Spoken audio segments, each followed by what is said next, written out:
What the heck happened? Why didn't it come up?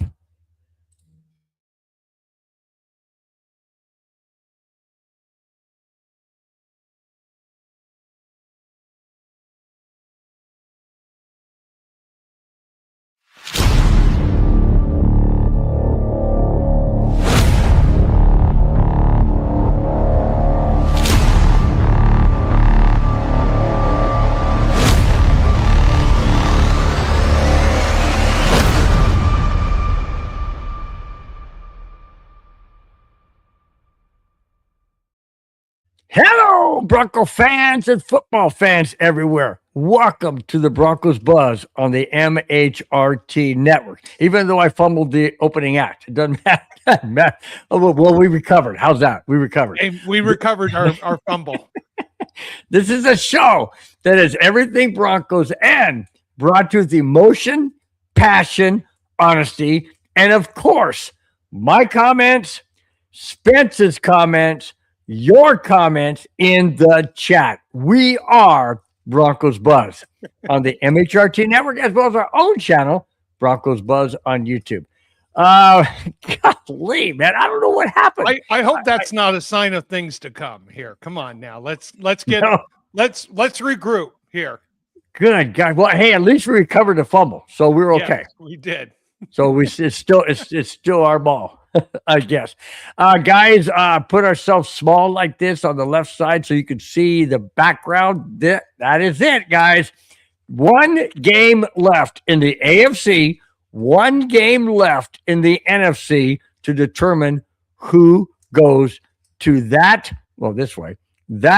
championship trophy right there, the Super Bowl in Santa Clara. Ironically, 10 years to the year that the Broncos were in the Super Bowl 50 in Santa Clara. Oh, do you want to hear something crazy, Spence, before we get into the show?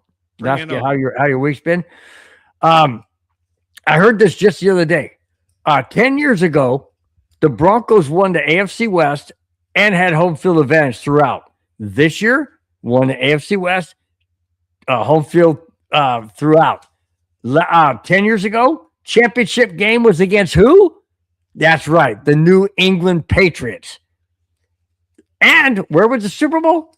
Santa Clara. Is that an omen or what? Just asking. Is that an omen or what? All right, now we'll get back to where we are here. There we are, looking good, looking sharp. So I'm hoping that's an omen. That's crazy. So Bill, let's start the show this way. Bill, how was your week? My week was good, man. My week was really good. Let's see. Monday, Tuesday were nice warm days, and all of a sudden we got a little bit of rain last night. Not bad. Golf course is buzzing like crazy. And had my niece over today with her 6-month-old baby. So that was really cool. We got to spend some time with her after I got home from the golf course. So it's all good. And I don't know, I started off the week after, and we'll get into last week's game, but I started off the week kind of totally down and disappointed and bummed because we don't have Bo Nix. But then I started getting more and more giddy and more ready and whatnot. I'm ready for Sunday.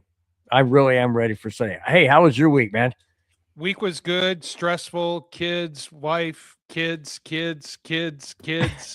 I mean, there's a reason why my house is nicknamed Casa de la Chaos. Yeah, I can understand. If you have kids, it's going to be like that. Well, and that's why the receding hairline grows and grows and grows and grows. And my parents are going, well, wait a minute. I ain't got no hair, but I got a 97-year-old mother-in-law. So maybe that's yeah. But your kids are older. They're not 9 and 10 years old and running you cuckoo around every which way but crazy, right? Yeah, exactly. All right, man. Before we get into topics, and we got a lot of different. Well, I wouldn't say a lot of different directions. Mainly Broncos, obviously, because there's only one game we're thinking about, and that's 2 days away. 2 days away. And it's going to be cold. Speaking of cold, it may look like this in Denver come Sunday. I mean, look at the background. Look at that. It may look like that. It may look like that come Sunday. Just saying. But yeah, temperature is going to be in the 20s. I think. What'd you say? Spence High is of going to 22 that day. Possible snow flurries. Yeah. So, but the Patriots are used to that, so it's not going to affect them. What's going to affect them, and I know I'm jumping the gun, but hey, God, it's going to be a fun game. It's going to be a fun show. So just bear with us.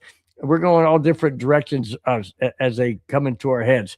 I heard that Vrabel is not going to come to Denver till tomorrow. And one of the reporters in New England says, you got to get to Denver 2 or 3 days earlier to acclimate yourself to the elevation. And not only that, but the elevation and the cold, because the cold is different at a higher altitude than it is at sea level. And he said, no, we're still going to go there Saturday. I hope that burns him bad. I hope. Oh, just if they win, when they lose that game, the press will be all over him for making that decision. So that's an interesting point being made there. You're not getting. They'll have less than 24 hours to get acclimated. Yep. That's not. I mean, for a football game of this magnitude, that's like flying into the Super Bowl a day and a half before the Super Bowl. And you know what his reasoning was? We have to practice. We have to get our game plan in. We have to do. Okay, so translation that tells me they have no idea what they're planning for Stidham. Your guy who you wanted in the preseason, you had pushed him. You wanted him. Yeah. You said last week we were one play away from having Stidham in. Yeah. We got him. I mean, I don't. And let's go to the chat real quick. Cameron Parker, who's part of the MHRT network, thank you so much for being in the chat. Says Bill gets his wish. Jarrett Stidham finally starts. I don't want him. I didn't want him to start, especially now. But he looked really good in the preseason, albeit against second and third string. I get it. But if Josh McDaniels, where did that come from? If Sean Payton believes in him and says, "Hey, I believe we have a number one, number two quarterback, and the number two quarterback can start for several teams in the NFL," then I have to have confidence in Sean Payton to know who he has and what game plan he can put in for Stidham. So I'm just saying, I don't want him to start, but I'll tell you what, right now, if we win. Just saying, if we win. Well, hey, and remind us, Bill, where Stidham played his first 3 years of his career. In New England. Mm-hmm. Behind Tom Brady. Yep. So if there's someone who knows the culture over there, yep, he can help. Isabel says hi. Hi, Isabel. How you doing? Silly Lochaco. Silly Yochaco. Hey, hello, what Silly. How you doing? What is up?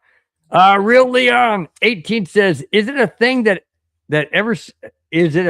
we've ever seen before? What, Stidham? Yes, we have seen, and I will get to that later on. There are 6 quarterbacks that were backups that led their teams not only to the Super Bowl, but to win it. One of them is in the Hall of Fame. Yep. Just saying. So we'll get to that. We'll get to that real quick. During the show, put it that way. Some friends of mine who are Rams fan, they remember back in, I believe it was 79 or 80, Vince Ferragamo, who was a backup to Pat Hayden, led them to the Super Bowl. There you go.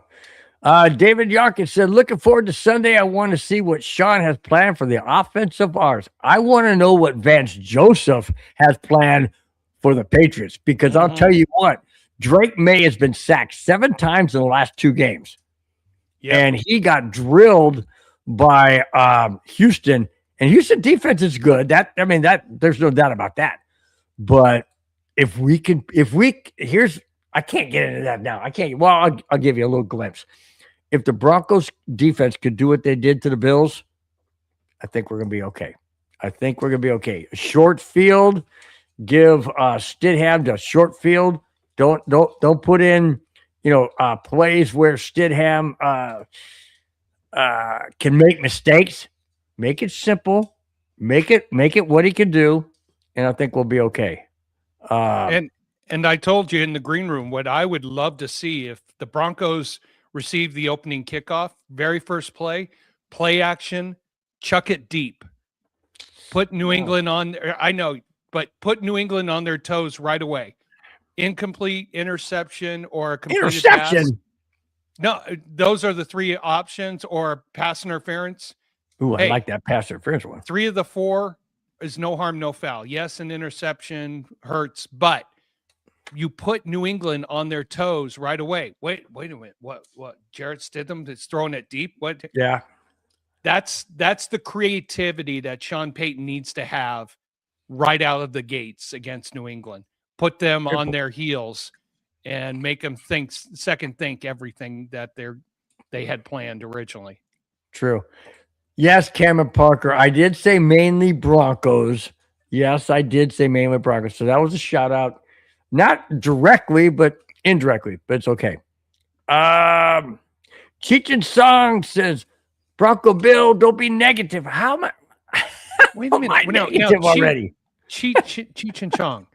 On the neighborhood show, we wait for Bill to have his meltdown. When he has his big meltdown, his negativity meltdown, it always makes the Broncos have a comeback. When Bill says they're not going to win, we're digging a big hole, we're not coming out, and he goes to that negative element, it's good for us. It inspires a comeback, and it happens, and that's what we wait for. I try and do my best to change the momentum. So I do my best. Football Prod says, hello, I love the Patriots. Okay.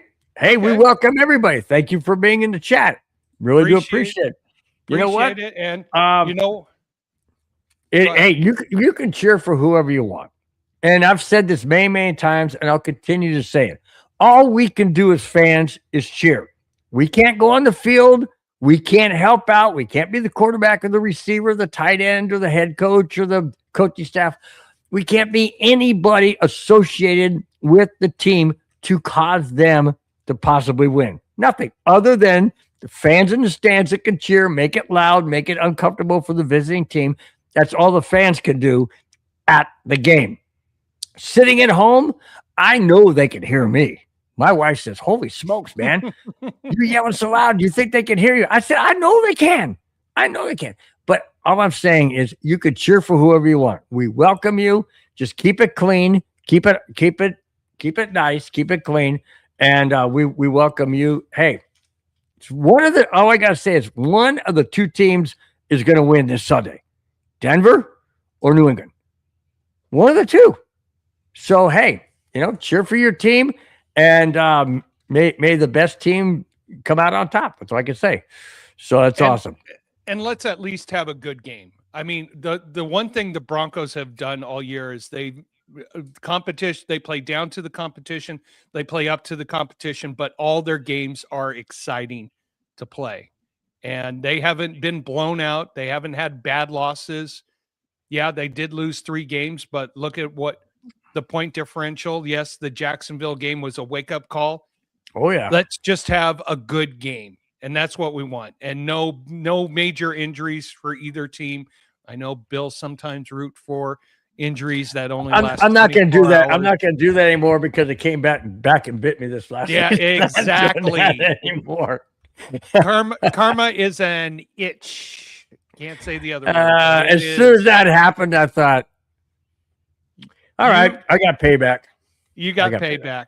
But no, I've always said I don't want a person to be injured for the rest of the season or a career, just that game. Well, he's more than that game. So, yeah. And you know what?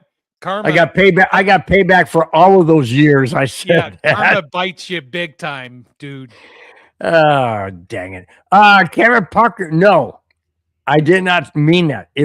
However, if he wins, me and Jarrett Stidham, should he start over Bo Nix? Well, he has to. Bo Nix is out for the rest of the season, so of course he has to. That's not what I'm getting at. I'm not talking about next year. No. Yeah. I mean, no, I'm not. No. No, come on. We know you have a little love affair with Stidham. No. You had it all preseason. You were pushing for him to be starting over Bo Nix. David Yonkin makes a good point. Stidham never started for New England, so they have no clue how to plan for him. And the head coach, Vrabel, he's never seen Stidham play other than preseason stuff or whatever. So I got a feeling that Sean Payton is going to put in a game plan specifically, maybe plays we haven't seen. I don't know. I don't know, man. I got mixed emotions about this game. I really do. I mean, I see one side, I see the other side. I don't know. All right. The chat is absolutely blowing up. We will get back to you momentarily. Let's do the recap of the Broncos Buffalo Bills overtime thriller and a controversial interception. The Buffalo Bills, Denver Broncos went toe-to-toe. Overtime,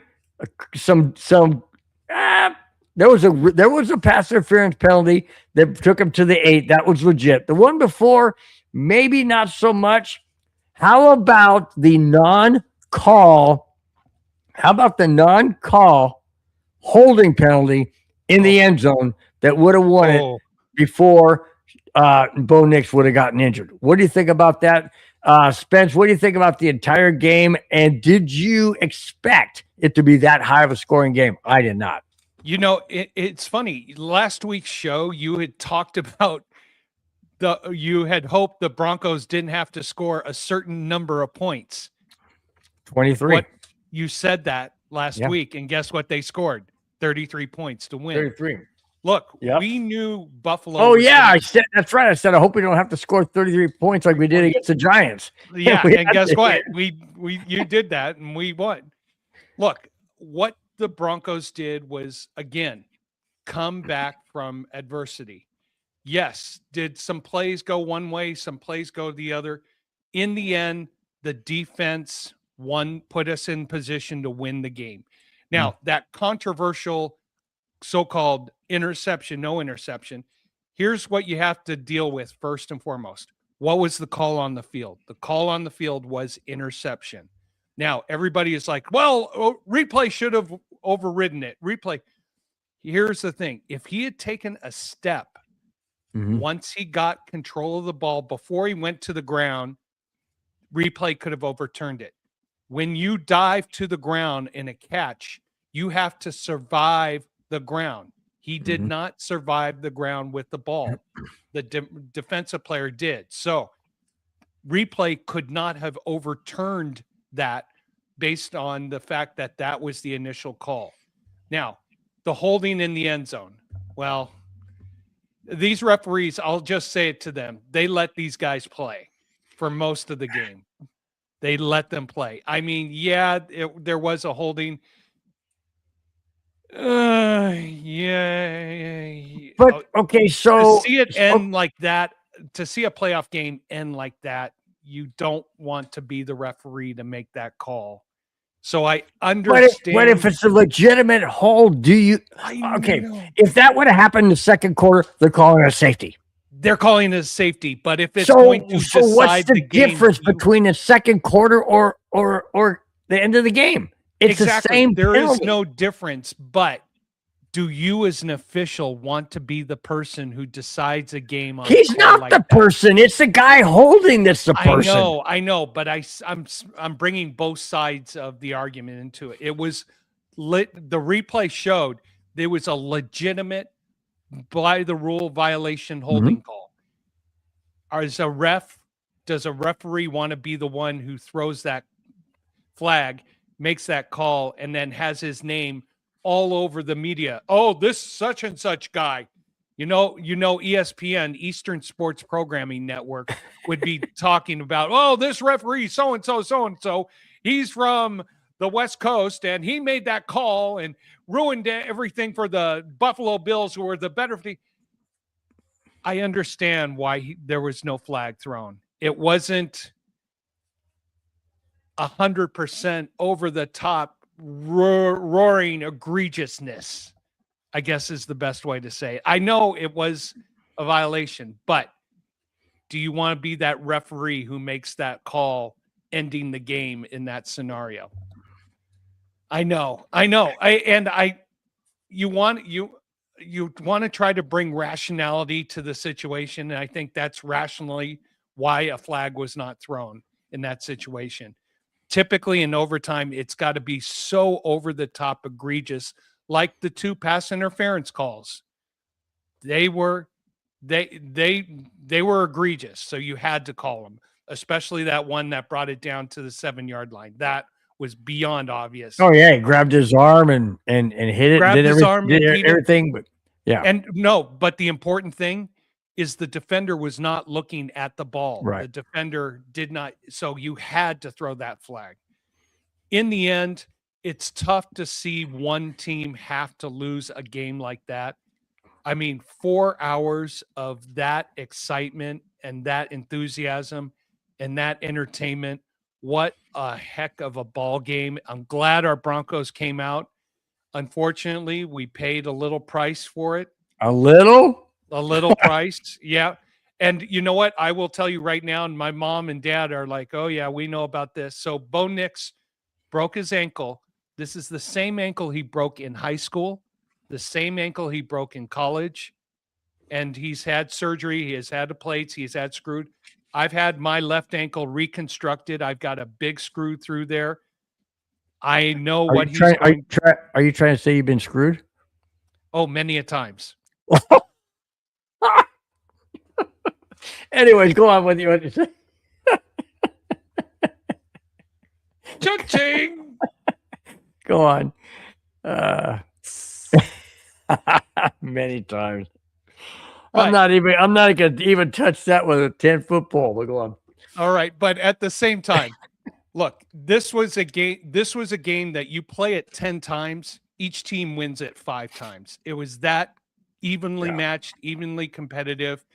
I'm glad we got out of that, and now we're looking forward.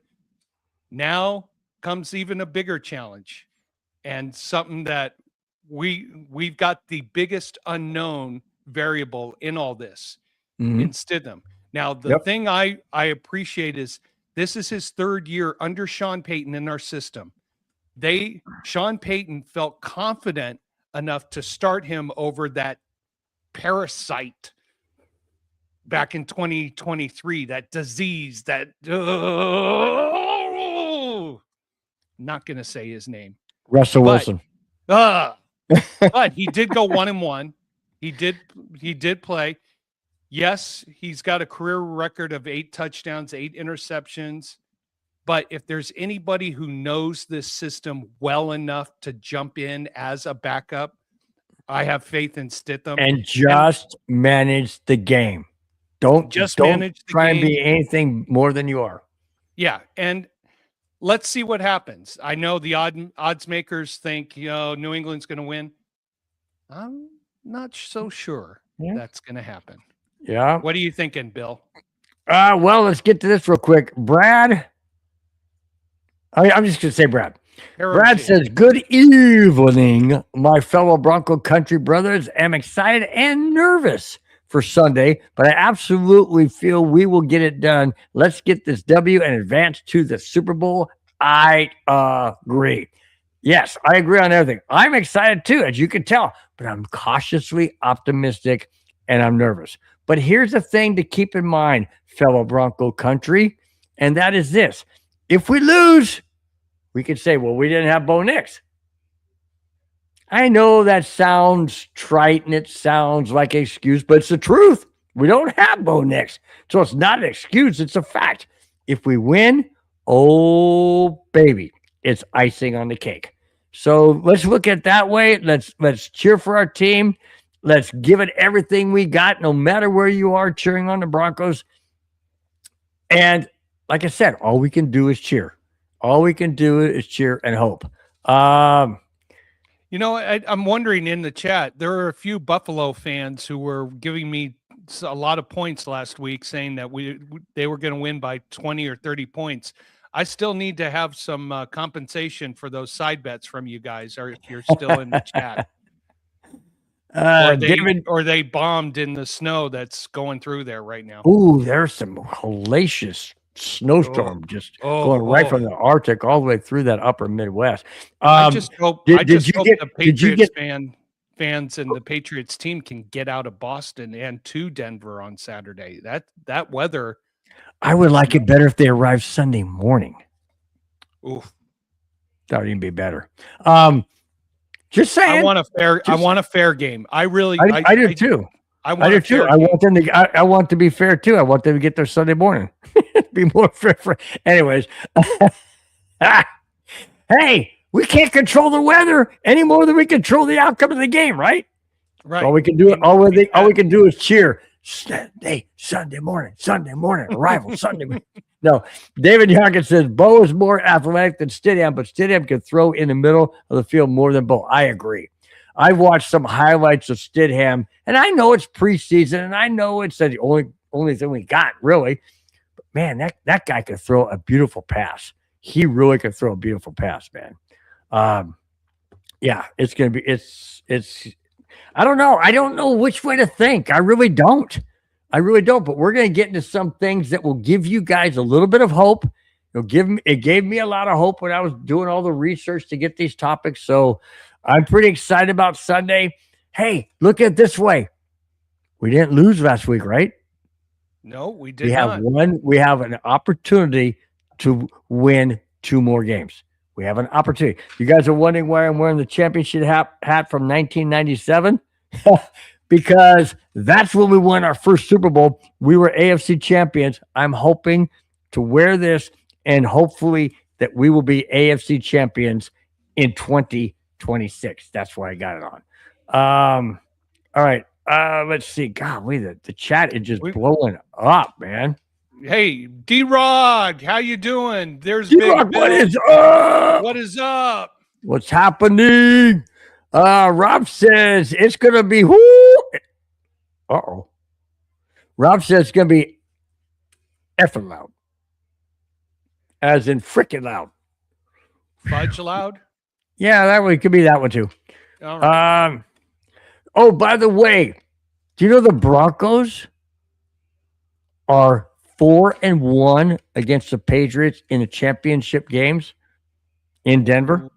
I mean, not in Denver. No. Is it 4-1? No, 8-2. 8-2. I'm sorry. 8-2 in the championship games because of Cleveland and whatnot. 4-1 against the Patriots. Why are you looking at me like that? We've played the Patriots 5 times in the AFC championship game. Yes. In New England with in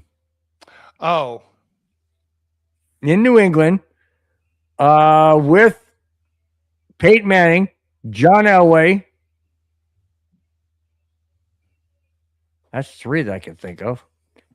If you want to look it up. But I'm no. I wasn't thinking. No, if you say so, I'm good with it.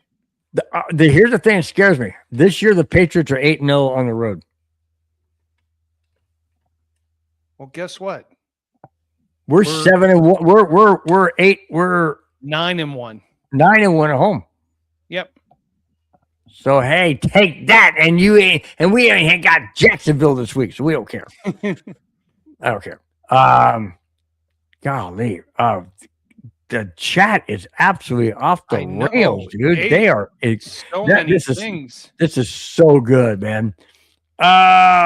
Richie Rich is in the house. What is up with Rich? He says, Bill, a holding call would not have won the game. They said the fact he was held prevented us from ending it then. Oh, that's right. It's overtime.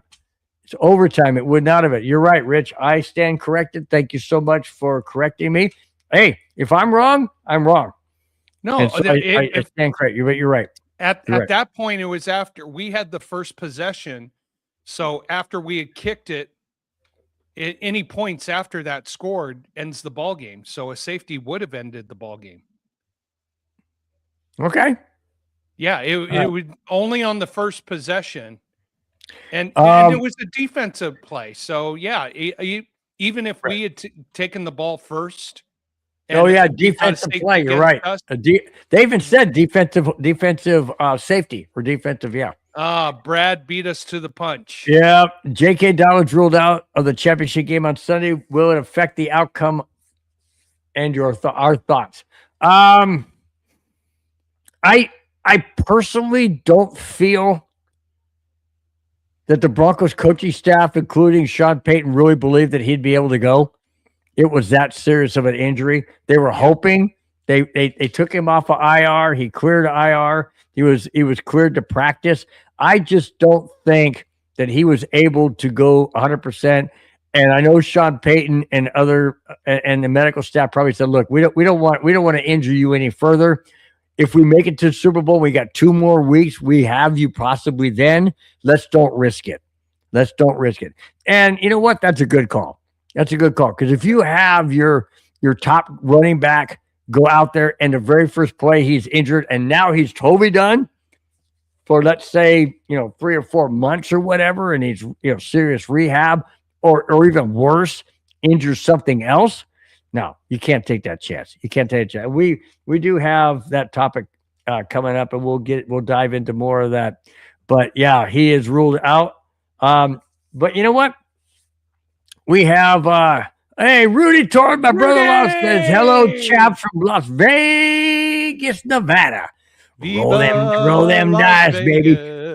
Roll them dice, baby. Put $5 on the Broncos to win. Well, if you can splurge, put $10 on the Broncos. $5. Come on, add a 0 at least. Oh, 50 cents.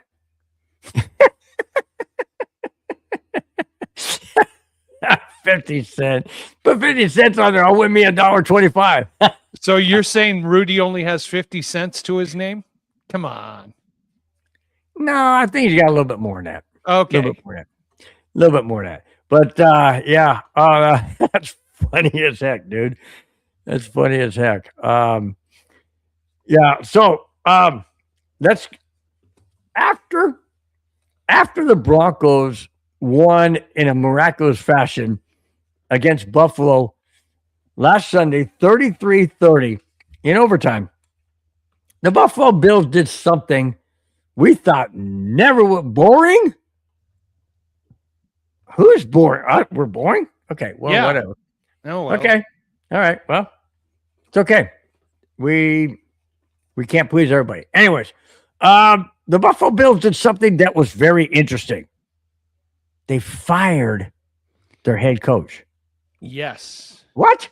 After the Broncos won a thriller game in overtime against the Bills, Buffalo fired their head coach, Sean McDermott. Although Josh Allen struggled with turnovers, McDermott was the scapegoat for not getting to the Super Bowl with the Chiefs not in the playoffs. Wait a minute. This wasn't the championship game, guys. This was a divisional round. Sure, the Chiefs weren't in the playoffs, but did they really expect to beat the Patriots? They hadn't beaten them all year, had they? They got what? Oh, yeah, the Bills did beat the Patriots in New England. Both times? Just they split the season series. Okay. All right. Well, that's why they fired him. They said, well, the Chiefs aren't in the playoffs, and we always root to the Chiefs. Well, guess who's the new sheriff in town, guys? This team right here. That's why you got your head coach. But are you shocked that they fired him? He went 8-8 in the playoffs, never got him to a Super Bowl, even though they won all of those divisions. Here's what's sad about the Buffalo Bills, and I will admit this. Here's what's sad. Buffalo went to Super Bowl 4 straight years, 1990, 91, 92, and 93. Yes, I know that 90 to 93 is not 4 years, but you got to count 1990. So that's 4 years. They went to Super Bowl and lost all 4 times. They haven't been back since. And McDermott was expected to get them back there, but they never could get past the Chiefs. So this year, without the Chiefs in the playoffs, they thought, okay, we'll just roll through Denver, and then we'll just go to New England, beat them. Didn't quite happen. Do you think it was fair to fire McDermott? You know what? I see both sides. McDermott has got them, the Buffalo Bills, in a competitive aspect. They have been to AFC championship games. Yes, Cincinnati got in the way. Yes, Kansas City got in their way. But they build a consistent model. Now you want to take it a little bit further. I understand both aspects of Buffalo Bills fans who think McDermott should have not been fired or should have been fired. I look at it as a business decision. Sean McDermott got them probably as far as they could go. So if you're going to get rid of him, who do you bring in to go even further, to push you and propel you even further? Now, you had just told me there's a rumor out there of who they just interviewed. Did go you ahead want and to break say that it? One? Go ahead and say it. I sent to you. You can go ahead and break it if you want. Go ahead and read it. So, according to ESPN and multiple resources, Philip Rivers has been interviewed by the Buffalo Bills for the head coaching job. Philip Rivers, NFL quarterback, shock. high That's school. a shock. You know, and basically it's this. They've had a voice there that has gotten them as far as they think as far as ownership thinks they could go. They need another voice. They need another person out there with enthusiasm, with energy to propel them. Enthusiasm, energy. If you see this guy on the field, he'd be yelling at everybody on the side. But sometimes you just need a different voice in the locker room. Oh, he'd be a different voice, all right. You. And if I would say this, if Philip Rivers gets the job, I applaud ownership for taking the risk, but Philip Rivers has got to put a staff together. Is he going to get a staff that's going to be able to lead this team? Maybe this is just for, publicity stunt or something like that. Who knows? But if you're going to fire a coach of Sean McDermott's magnitude, you had better have a coach in the wings waiting to come in and take over the reins. They don't have that. So I understand the business decision to do that. There it is. Charger quarterback Phil Rivers has interviewed for the vacant Buffalo Bills job. You were saying it as he put it in. That was funny. That was funny. It's interesting. Thanks, Brad. Thank you, Brad. It's interesting the direction they're going to go. Now, I don't know if you guys heard the press conference of the ownership, but one of the reasons they said they needed to make a change was because coaching staff pushed so hard for this Coleman kid to be drafted with the first pick in the second round, and he's been deplorable this year. He's dropped balls. I think he was in the top 5 of balls dropped in the NFL. He's not been that good, and they pointed the finger at that. That's the reason. I think there's just needs a new voice. And sometimes new voice, look at the New England Patriots.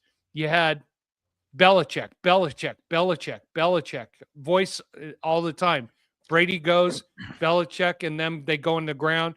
They get a coach who went 4-13 last year. Now you bring in Vrabel, but Vrabel was a head coach in the NFL already. Philip Rivers has not even coached anything higher than high school. I mean, how does that translate into NFL status?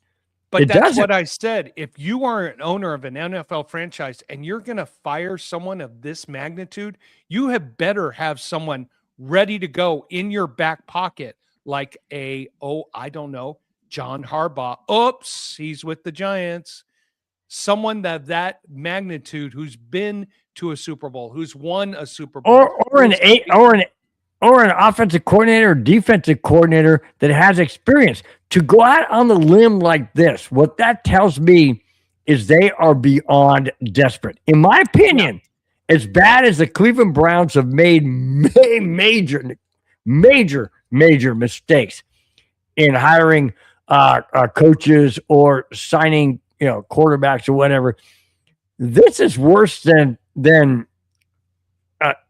I can't even I can't even think of any other player that or former player that could be interviewed. Now, Peyton Manning, maybe Peyton Manning to be a head coach because he's cerebral. He gets the game. He can see a lot of things. But Phillip Rivers, and that when I saw that, and that actually came from what's the guy, the NFL guy? I want to make the who's it? Go ahead and bring it up because I got something else that I brought up. No, it is Adam Schefter. Yeah, Adam Schefter brought that up, and or said, mentioned it, and I'm thinking, holy smokes, man! If Adam Schefter's saying it's got to be legit, it's got to be legit, and that's surprising. That's surprising to me that that they would even be bringing him in. That really is surprising. Dang it, where did I see that? Hey, Mega, by the way, didn't we have a little side bet that you owe me a few bucks on? Broncos broke the Bills. Well, hey, I would have to agree with David Yonkin. If we lose, let's not be like the Bills and cry at the podium and make excuses. I totally agree. I understand that it's emotional.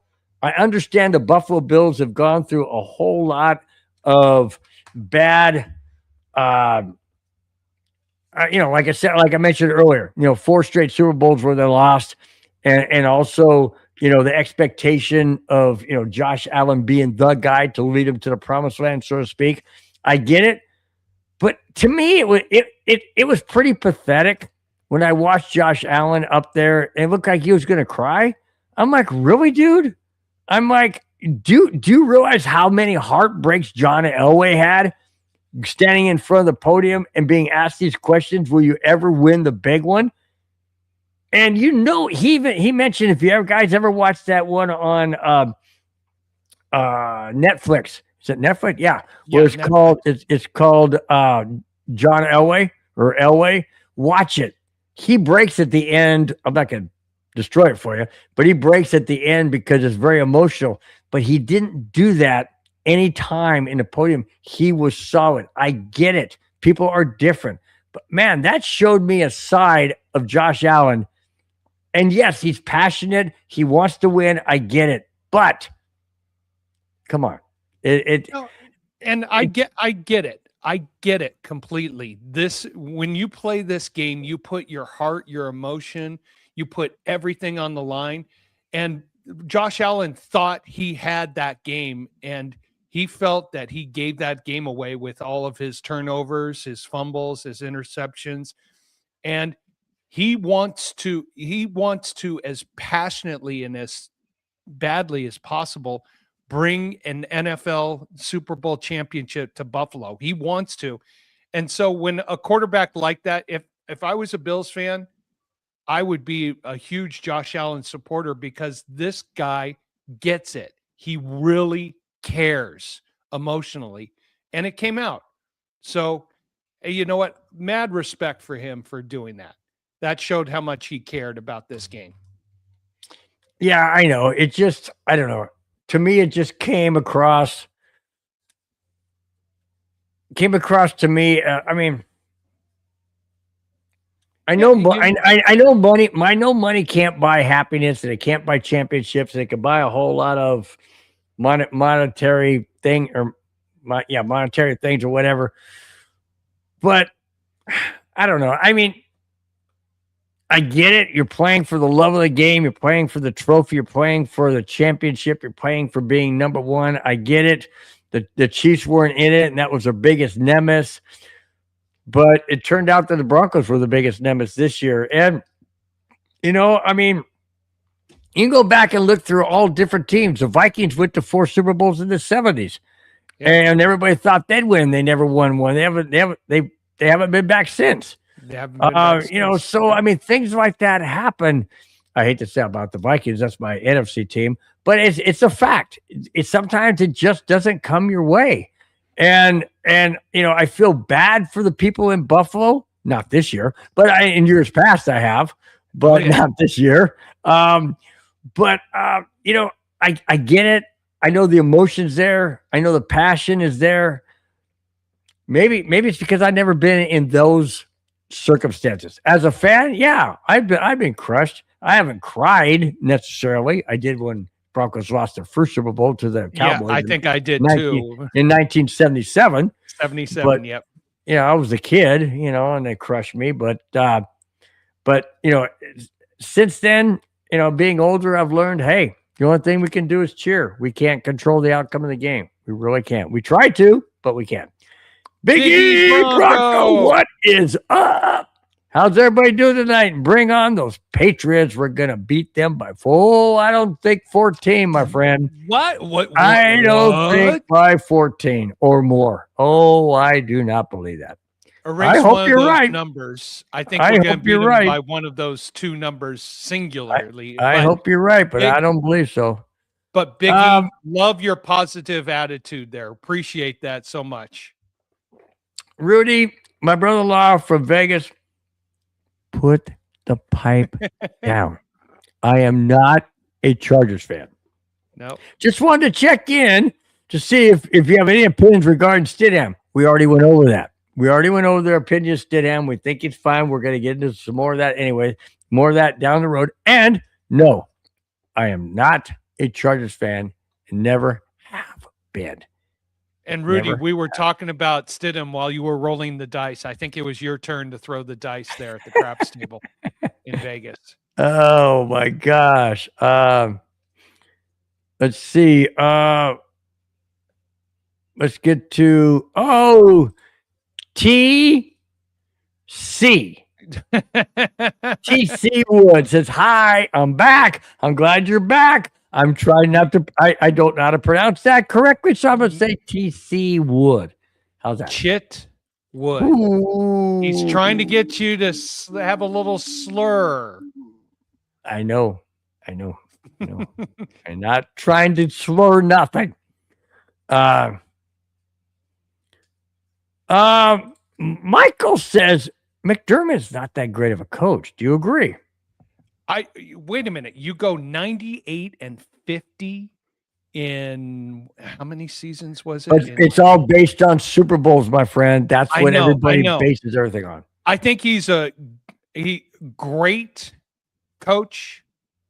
I think he was a really, really good coach who put a team together who just couldn't get across the finish line. So using the word great, if we're using semantics here, great coach, good, really good coach. Oh yeah. Big E is throwing out a major question. Oh, here we go. Love it. Big E Bronco says the last quarterback to play 3 straight top 5 defenses in the playoffs, he lost to the third one. So he played 5. He won the first 2. He won the last 2. I'm not doing the middle one. He won the first 2. He won that. If I do the middle one, it's going to be no. Which one did he lose to? 3 games, Bill. So the last quarterback to play 3 straight top 5 defense. The last quarterback to play 3 straight top 5 defense. Oh, 3 straight top 5. Never mind. Okay, in the playoffs, he lost to the third one. Do you know who that was? The third team he lost. I don't even know who the quarterback was to play 3 straight top 5 defense in the playoffs. Peyton Manning. That's what I was thinking too. And he lost to Seattle. Yeah. Well, no, we lost Seattle in the Super Bowl. Right. Talking playoffs. Hello, the Super Bowl is part of the playoffs. Hello. But do they count that as a playoff? Yes, that is the Okay. playoffs. It's the finals. Okay. Well, yeah, it's true. It's final. Biggie Bronco. Who is it, I'm Biggie? thinking it's Peyton Manning. That's what I'm thinking too with Seattle. So, Avatoni says it's okay to cry. I'm going to cry if the Broncos lose on Sunday. All right. I'll give you that. Why'd you go past Paul Schaefer? It's Margarita Hey, time. Paul, what is Hey, up? Paul, Woo-hoo! how you doing? Woohoo! That's what they do in the Avalanche win. Oh, speaking of Avalanche, damn it. Fine, you went off. Now, wait a minute. Mega, we turned Josh into Paxton Lynch. No, Lynch. No. Let's not go there. Hey, if Paxton Lynch can win a game, I don't care. Paxton Lynch, John Lynch. Oh, John Lynch was good. I liked him in Denver. I got a jersey of John Lynch, number 47. Paul Shiver says, can't wait. Same here. And speaking of can't wait, why don't we jump into, oh, baby. Uh-oh. Oh, I think before we jump into the Jackass of the Week, I think that my co-host, Mr. Kona Spence, needs to remove the egg from his face. Spence, you want to comment? I can't fully remove it yet. So I was waiting for our Canadian buddy Randy to jump into the chat. He hasn't yet. So I tried. And Bill, you can verify how many times I texted you this week. I went everywhere in Santa Clarita looking for Molson. I called. I drove to and wait a minute. For those who don't know, tell them why you were going to Molson because instead of Kona. Because one of our Canadian chat members said that he drank Molson, and I said, okay, I promise next week I will get a Molson.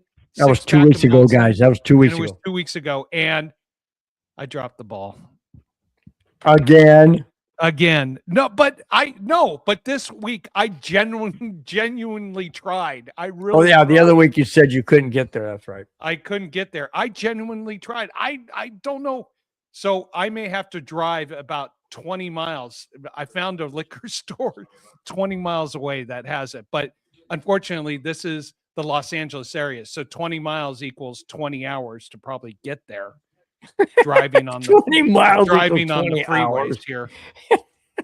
That is true though. Yeah, LA is a joke.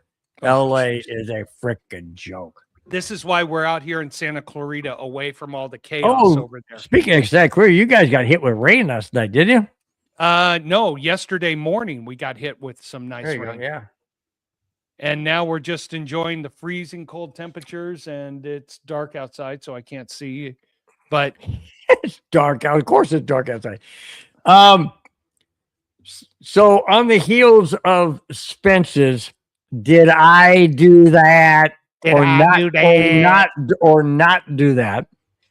We have a combined one person, but a combined Jackass of the Week. Oh yeah.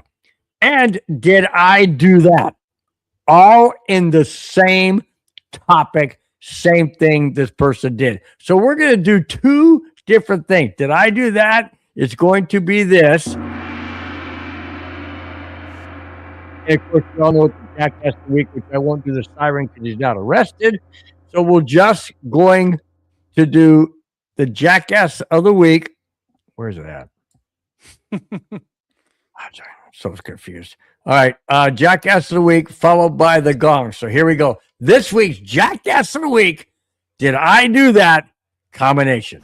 You suck, you jackass.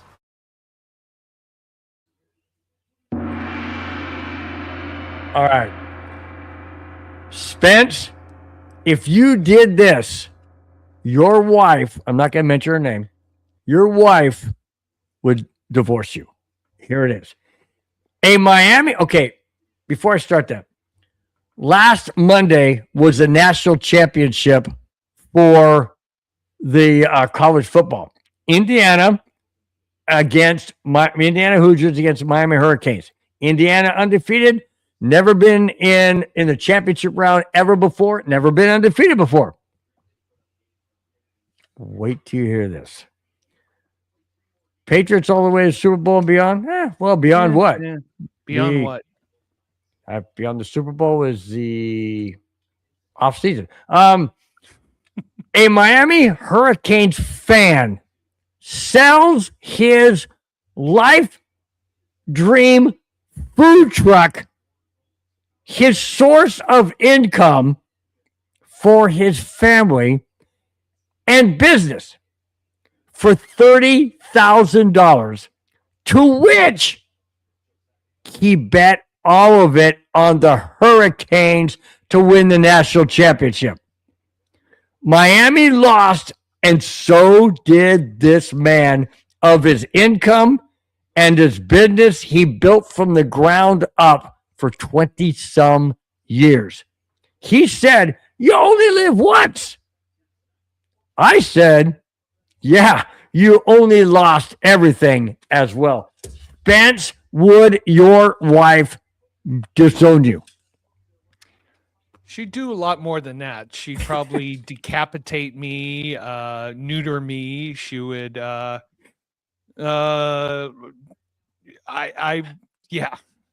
Can you believe that? $30,000. Now, granted, he could have won $150,000. 30,000. If he had taken the Hurricanes and the 7.5 points, he would have covered. He would have been fine. But he took the money line. You gotta be crazy.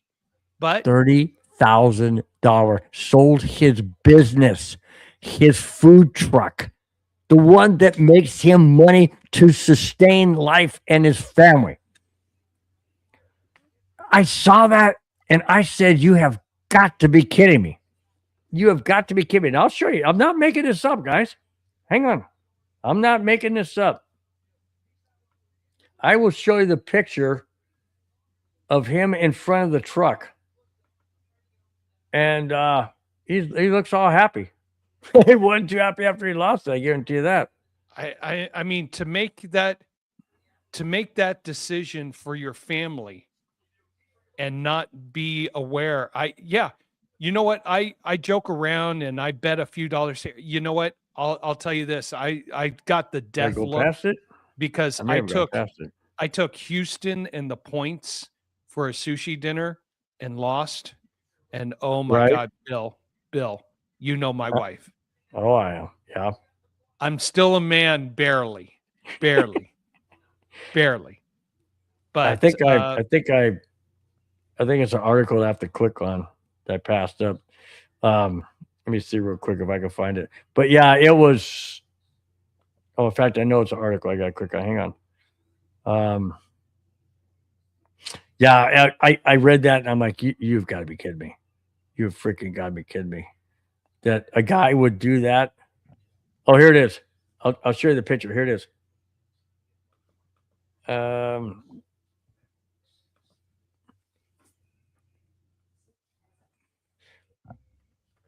on. Let me do this. Turn it sideways.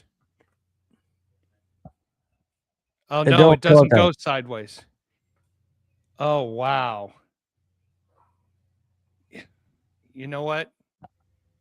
I hope he has a backup plan. That's all I can say. Yeah, it's called divorce course. That's what that backup plan is called. Good gosh, dude. Oh my gosh. I immediately thought of you, not that you would ever do it, but I immediately thought of you. I was immediately thought of you thinking, oh my gosh. Anna, excuse me, I didn't mean to mention her name. That's okay. Everybody knows. She would kill you. No, she would castrate me. It's worse than killing me. She would castrate me and then walk around town proudly holding up my manhood saying, "I am the queen." This is what he gets for betting 30. Okay. You don't have to tell me, but have you in your lifetime, have you ever in any one single bet, put up a large amount of money. $300 is probably the biggest bet I ever did. Add a couple more zeros, dude. That's what I know. I would never. The one thing, yeah, I will tell you with gambling, I enjoy doing it on the side, a little bit here, a little bit there. When I do big, I will tell you this: during the pandemic, a buddy of mine owed me a few dollars, and he said, "Hey, you know what? I've got a wagering account. You want to do it?" Great. I knew everything. I took about $20 they owed me and put it into 2,000. So wow. I still have a balance with him. And anytime I need to cash out, he just zells me and he's like, okay, I haven't had to put money in. Even when I play the horses, I still have a little account and I have a little money and I take out here and there. So I play it for fun. So I gamble responsibly. I have a little money, not trying to be big, but when there's something I have a lot of confidence in and I feel really good about and I'm energized, I get the death look from Anna. It's like, okay, you won this time, but when you lose, and when I lost, I don't have that gene inside me. So I mean, dude, when I play Monopoly, I'm pissed off when I gotta pay the freaking hotel. I don't like it, man. That's just not me. Those kind of games I can't do it. It's just not me. Stiddy for the city, Bronco TLK NFL.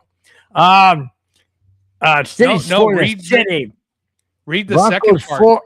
Broncos 4-0 all-time versus New England at home in the playoffs. Yes, they are. Yes, 4-0. They are. They are. That's a great stat, and it's going to be 5-0.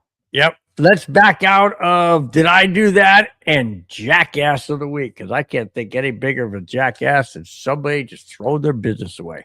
But here we go. We'll back out of this. You suck, you jackass.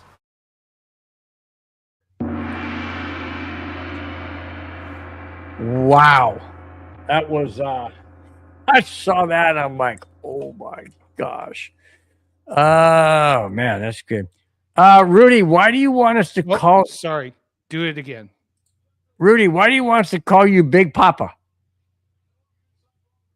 He must be really doing well at the craps table right now.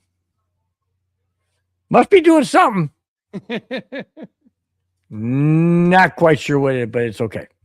Paul Schaefer says the Patriots are getting Stiddy fudged. Stiddy fudged. There you go. Broncos aren't losing at home. Chaotic Panda. Yep, I agree with you. Yeah, I hope you're right. Okay. Paul Schaefer says space. Why the question mark? I don't know why I'm talking like this.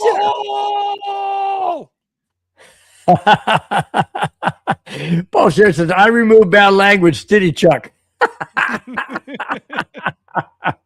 That's classic, dude. I got to give you that one. That was good. Very well said. Well said there. Good, man. That was good, man. Oh, look at that. Paul Schaefer says, I want to drive to Santa Clara. Santa Clara Broncos win Sunday. Best drive over the Rockies, I-70. You and I were talking about it coming from Colorado. You've got anybody who's never done it. You have to drive that I-70 to Colorado from Utah. Beautiful. You see all types of territory in the United States. Definitely got to put it on your bucket list. All right, now I got real quick. Yeah, Dexter. Why I reload? Speaking of reloading, Dieter McBusiness. Okay, interesting name. Sucks that Nix isn't playing. I agree, but really, Broncos going down by 2 touchdowns or more after Drake May lights y'all up. Well, it's going to be hard for him to light us up when he's flat on his back because the defense is coming after him. But by the way, did he happen to see the hits that were put on Josh Allen, who's very mobile, always controls the ball? Had 2 fumbles and threw 2 interceptions, or 1 fumble. No, 2 fumbles. 2 fumbles or 1? 2 fumbles. Anyways, 2 fumbles and interceptions. There you go. 2 interceptions. So, hey, all depends. Now, I have some interesting things in regards to let me get to all these because I don't want to miss anything. We got some good stuff here, some good stats that if you guys don't believe me, I'll just show you. But we do have them. Let me get to that real quick and I'll bookmark that. Okay, here we go. Backup quarterback. Obviously, we know Bo Nix isn't playing. So backup quarterback Jarrett Stidham will face the Patriots in the AFC Championship game this Sunday. Stidham hasn't thrown a pass in a game in 2 seasons. Okay. That said, here is what Sean Payton said about Stidham, and I quote, "He's ready!" Exclamation point. I've seen this at the beginning of the season. Speaking of how Stidham prepares and plays, I feel like I have a number 2 quarterback behind Bo Nix that's capable of starting for a handful of number of teams in the NFL. I know he feels the very same way. So watch out. He's experienced. End quote. I know a head coach has to pump up their team. I know a head coach has to pump up a quarterback, especially in a championship game in which he hasn't played in 2 seasons. That being said, Spence, is Sean Payton blowing smoke? Is he trying to pump up Jarrett Stidham and the rest of the Broncos? Or is he legitimately saying what he sees when Stidham practices and prepares for any game, whether or not he's playing or not? I think it's a combination of everything because Jarrett Stidham hasn't really played any quality football in more than 2 years. He last time he played a quality game where he wasn't just doing kneel down or anything like that was in January of 2024 when he took over for the disease, the piranha of the organization. Russell Wilson. Won a game and lost a game. So, but if there's anybody who's been in this system, who knows this system up and down, ever since Sean Payton has been here, and there's a reason Sean Payton has kept Stidham as the number 2. So it's a combination of the knowledge that Stidham has. Also in the preseason, he performed very well. Yes, it was against 2s, but he made some really good plays and proved himself. Now you've got to, this is the positive reinforcement time. This is the energy that has got to be delivered to get Jarrett Stidham to believe. If the coaching staff believes, if ownership believes, if the fan believes, you bring in extra quantity and a extra quality behavior into Stidham that everybody has your back. Go out there and do your best. And we all believe he can do it. Now, remember we had this kind of situation back in 2015 with a backup quarterback coming into a playoff game and delivering a victory? Right. It is possible. I think if we had, and I'll say it, if we had Russell Wilson as our backup, I would be like, oh God, but we got someone who's been working side by side, who has been training for this, who is prepared for this. What makes this also interesting is the Patriots have no video. They have no notes. They have nothing they can game plan for. So Jarrett Stidham is the biggest wild card of this entire game. You have no idea what, and you want to know something? Patriots might blitz every play. We saw that in the preseason where there was lots of blitz. What did Stidham do? He knew who his dump off receiver was and got great yards. So this is going to be a fun game to watch. Anything could happen. It's a chess match. It's an absolute chess match because you don't know what the other team. Well, the Broncos have tape on Drake May, obviously, right, and how and what they do. but they don't have anything. And Sean Payton is not going to use the same type of plays. He may use a variation of the same plays he used with Bo Nix, but it's going to be tailored towards what Stidham does best. And I was watching some, and albeit I know, guys, say what you want, albeit it was preseason, but I watched some film by this guy who broke it down literally for like 25, 30 minutes of different plays that Stidham, and he checks down his receivers. He checks his number one. He checks his receivers, goes through his progression very, very well. And he moves his feet extremely well. If he's going to the right, he'll move his feet to the right. Going center, he'll move. He is really adept to moving his feet, which Bo Nix has had issues at times. Now, I'm not saying that Stidham's better than Bo Nix. I'm not saying that at all. So don't say that, Cameron, because I know you're still watching.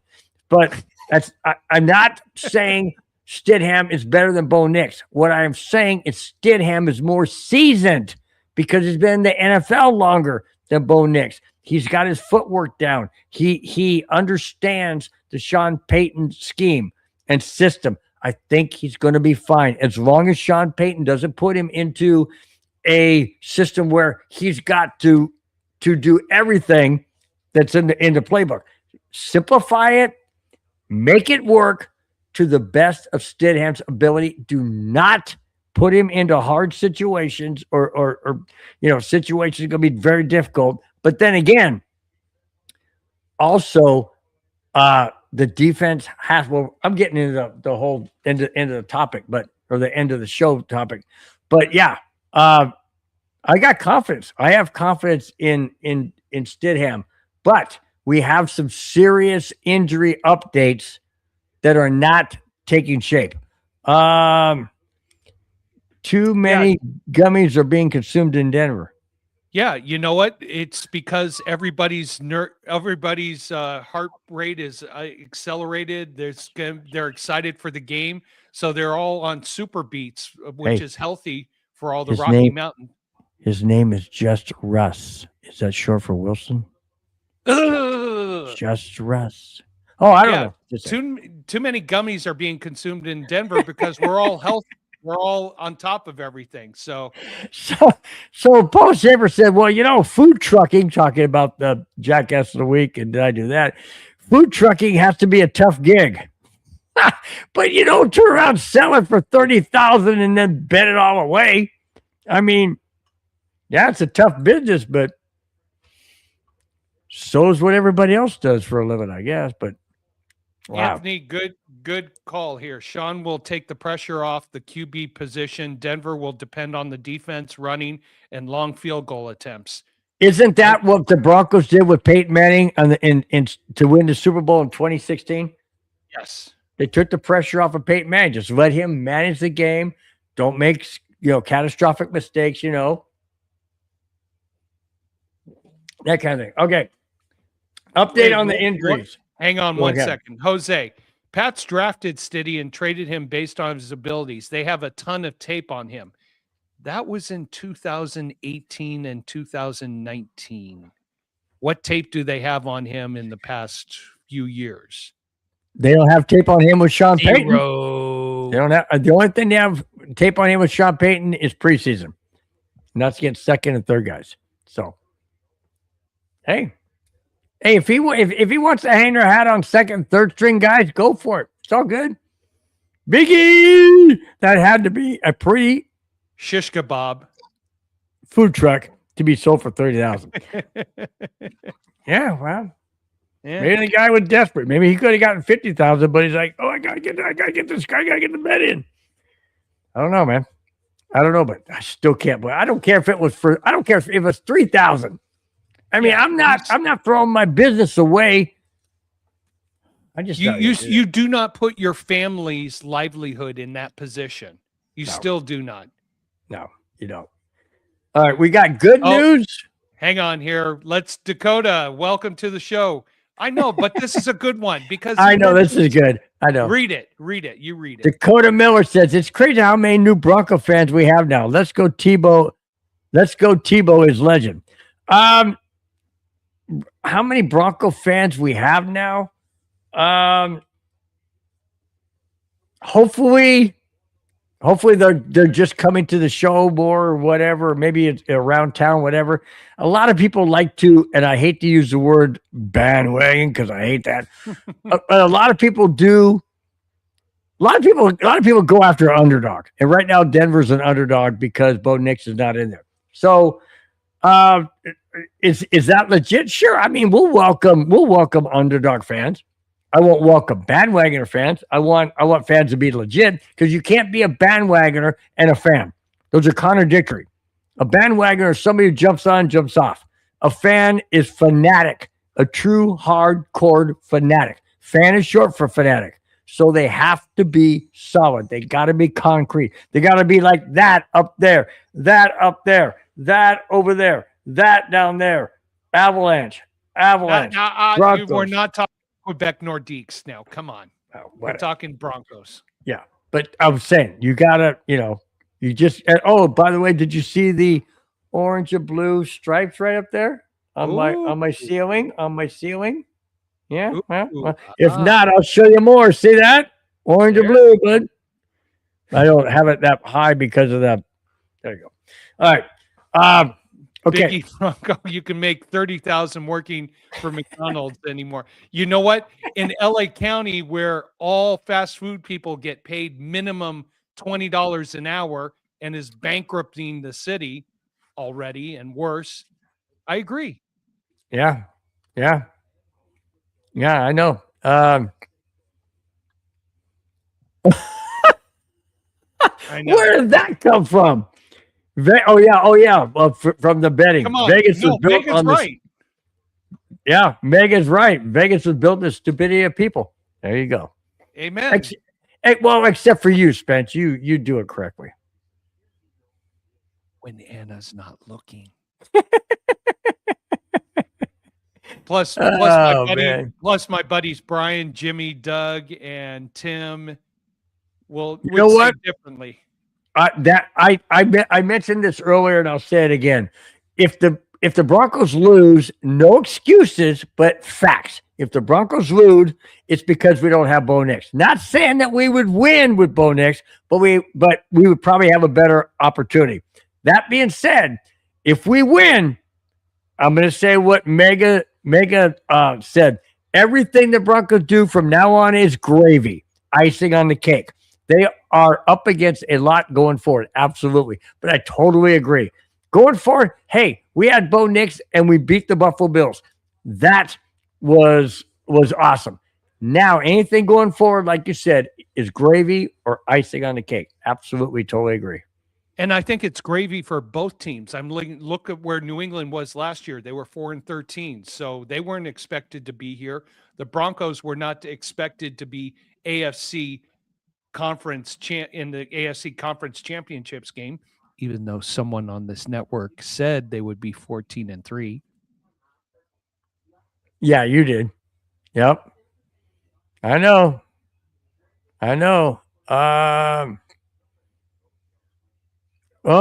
Shark Clarity. Shark Clarity says, thank you for being in the chat. Thank you so much. Says, I think it's going to be a close game and Denver wins by 3. Okay. Well, we're going to have our picks at the end. So, now hang on. Jose, come on. You didn't beat the Bills. The ref beat the Bills. Okay. Really? You want to know something?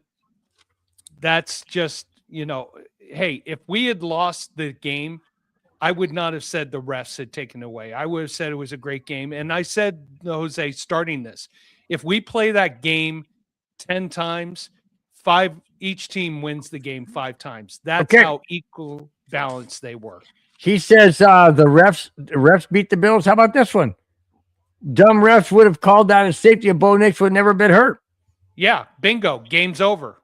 Yeah. So the refs, if you want to say the refs were the ones that beat the Bills, well, how about the refs are the ones that caused Bo Nix to be injured? Call it a safety, game over. There's you want to know something, guys? There's too many if-thens getting to my analytical side. If this happened, then that. You know what? The game happened, and Joe Burrow, Ocho Cinco, and Shannon Sharp even said it was an INT. Yeah, There you go. I mean, I explained. And Joe Burrow's a quarterback, and Ocho Cinco's a receiver, and Shannon Sharp's a receiver. So there you go. Shannon Sharp still in the media? How does he survive that? Maybe not in the media, but maybe he's podcast or something. I don't know. But yeah, Joe Burrow being a quarterback says it's an INT. Ocho Cinco, who is a receiver, says it's an INT. The refs also didn't cause the Bills to have 5 turnovers. No team should win with that many turnovers. Shark clarity, absolutely. Great exclamation point. Great comment. Great, absolutely. You get 5 turnovers, you deserve to lose. Absolutely. All right. Speaking of losing, nice segue. We are losing some players we thought were going to come back. I had a topic that said that it was going to be J.K. Dobbins, Troy Franklin, and Pat Bryant were all going to come back, coming off the injury list. J.K. Dobbins has been ruled out. Troy Franklin is questionable, and so is Pat Bryant. But good news is we have Luke Wattenberg back at center for the Denver Broncos. So that's good news because we need him back. We need him to anchor that center position. We need him to anchor that offensive line. So that's great news for him to come back. Absolutely, 100%. I hope we get Franklin back. He was instrumental in obviously a lot of the games. And I hope we get Bryant back because Bryant was fantastic in that first drive the Broncos had against the Bills. Bryant was catching everything, and then he got that concussion. But now it looks like he's questionable. Franklin's questionable. J.K. Dobbins is officially out, and Wattenberg is looking like he's going to be back in the lineup. So those are some good points, but not having J.K. Dobbins, that hurts. But then again, we do have McLaughlin, and we do have come on, who's the other guy? Our main guy. Our main guy. No, running back. Not Dobbins, Harvey. but yeah. PJ Harvey. Yeah, that guy. We got him. So Megan said Bryant will play. He will play. I think he will come. He will play. Jose says there was no excuse. Bills got screwed, especially since the refs didn't review the play. They did review the play. They did review the play. They did. And you want to know something, Jose? If you go to the ground without taking a step, you have to survive the ground. The wide receiver did not survive the ground with the ball. And that's why it was called an interception and you can't overturn that play on instant replay because they called it on the field as an interception. You had to have overwhelming evidence that he caught the ball and survived the ground, which he did not. Yep. And you know what the bottom line is? The call stands. Call stands. All right. Bryant was full today. Nice. Good. Yeah, see, Paul, that's what I was saying. Wattenberg is huge.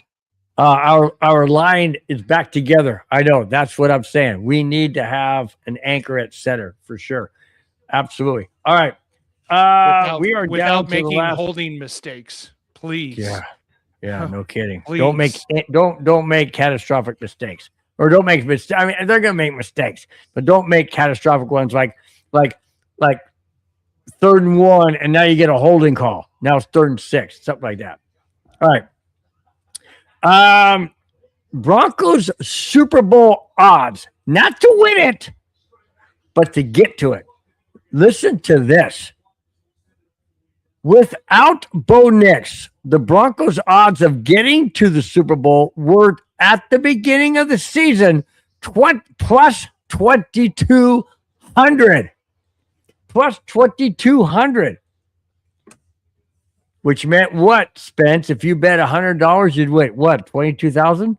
$2,200. I got them at 2,200. But if you bet $100, right. Plus you win 22,000. Means that for every $100 you wager, you win $2,200, not $22,000. Okay. Now, that was at the beginning of the season. Now, without Bo Nix, the Broncos are 1,300 to 1. The other three teams in the playoffs, Seattle plus 145. Remember, Denver's at plus 1,300. 13 to 1 odds. Well, it says 1,300 plus 1,300. Yeah. Seattle plus 145. Rams plus 210. Patriots plus 240. Everybody needs to go sell their food trucks and put off Denver. Sorry, that was too good not to wait. Big E, that was classic, dude. That was classic. That was good. So here it is. Seattle 145, Rams 210, Patriots 240, Denver 1,300. Holy smokes. Would you put any money on that right there, Spence? Would you put any money on the Broncos to get not to win it, but to get there? I'd throw $20. And what would that get you?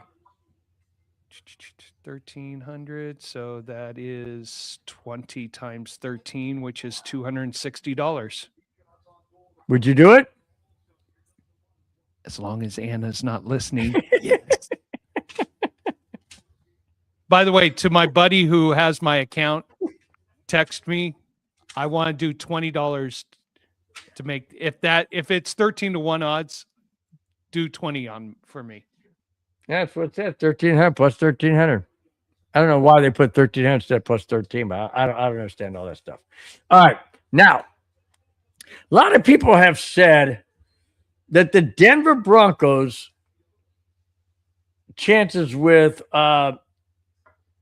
I did write it down. Okay, I don't need to look at that then. That the Denver Broncos chances of winning this game and possibly winning the Super Bowl with a backup quarterback is very, very, very remote. Very, very remote. Well, let me remind you Yes, please. Of 6 backup quarterbacks, including one Hall of Famer, who wasn't at the time, of course,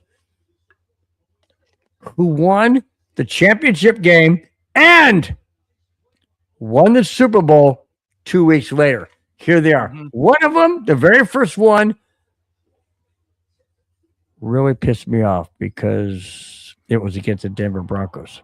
And it was in San Diego where I lived at the time. And I took my son to the very first ever. No, that was a Packer game. No, I was about to say it was in the Superdome. Yeah, this was a Super Bowl. ESPN. This was the year that I crashed the Super Bowl party. If you guys haven't heard that story, I'll have to bring it up one of these days. Spence, I think I told you about that, right? Yes, you have. Yeah, and that was amazing. But anyways, I crashed. It was so much fun, guys. So much fun. Anyways, 1988. Let me get back. There have been 6 backup quarterbacks to win the Super Bowl after also winning the championship game as a backup.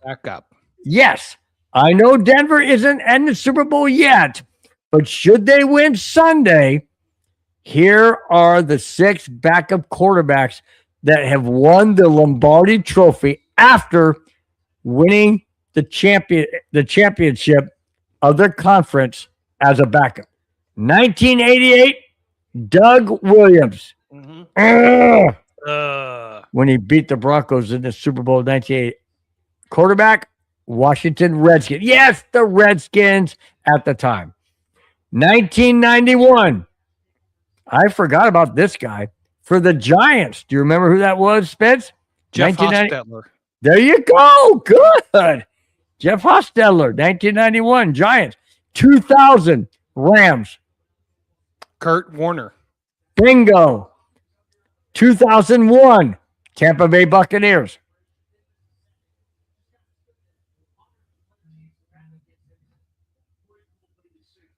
Oh, my God. I'm flaking on it.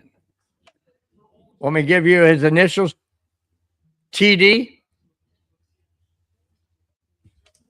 First name, last name, T and D. Oh, my Trent God. Dilfer.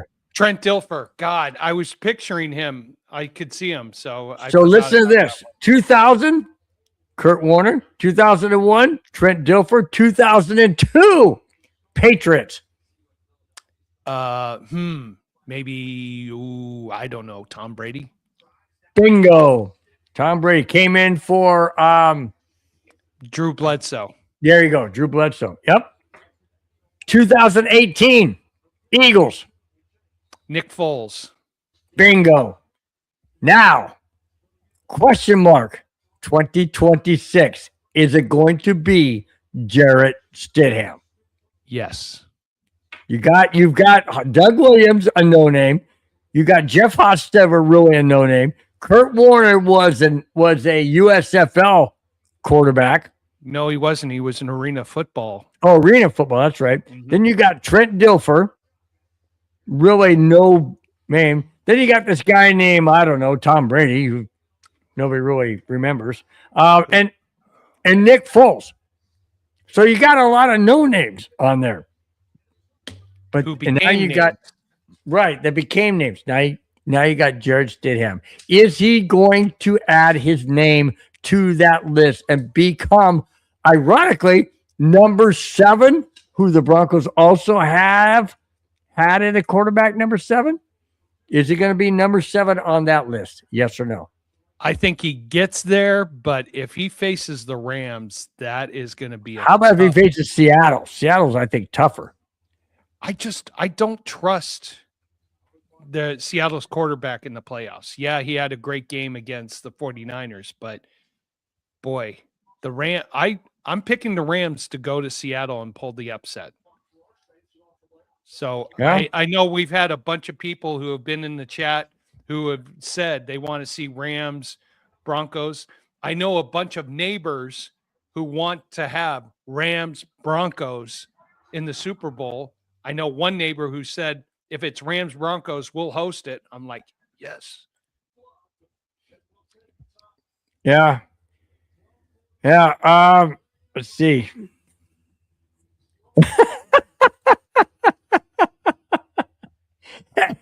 Hey, all we can do is try.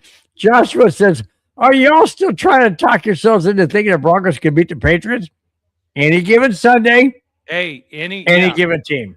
I just read you 6 quarterbacks who took their teams to the Super Bowl as backups and won. I mean, it happens. There are teams that happen. There are games that happen. Joshua, we're just taking the approach of leadership, positive attitude. You've got to believe anything is possible. And you know what? Jarrett Stidham is the wild card that can lead us to victory. So, Vaccinator, how you doing? I'm taking the approach of we ain't got nothing to lose. I'm taking the approach of we ain't got nothing to lose. Brutal. Go ahead. What? Brutal, what happened to... Oh, yeah, Brutal, what's happened today. Seems like a good kid. You're still my favorite couple on YouTube. I'm pulling for you guys. Favorite couple? I don't have a... I've got a ring for Uh-oh, we both got rings. We both got rings. I'm not sure about that. Wait a minute. We've got it on the right finger for a man and a woman. Yes. I don't even want to know what the other finger is. It's the number 1 finger that I think our boss gives to us.